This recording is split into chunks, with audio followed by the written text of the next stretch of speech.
Atenție! Se închid ușile.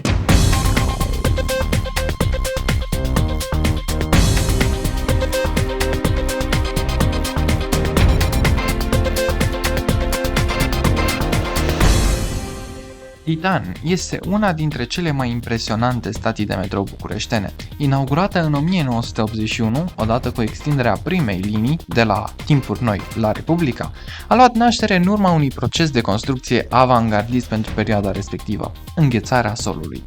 Pământul din această zonă a fost transformat în permafrost timp de 90 de zile, prin injectarea de azot lichid direct în sol.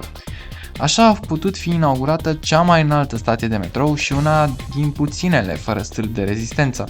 Mai trebuie adăugat și faptul că, de când a fost dată în folosință, stația de metrou nu a fost niciodată renovată sau consolidată, iar acest lucru începe să se vadă, deoarece pe bolta de deasupra peronului au început să apară țițuri mari. Urmează stația Titan, cu peronul pe partea stângă.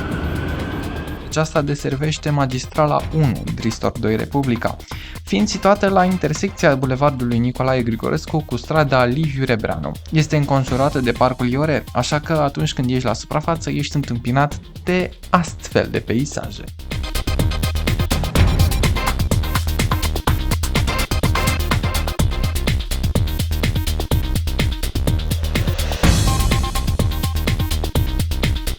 Atât pentru azi. Te invit și pe tine să descoperi frumusețile ascunse ale Bucureștiului, coborând în subteran. Și poate mergi și la o plimbare în parc, considerat cel mai verde din București.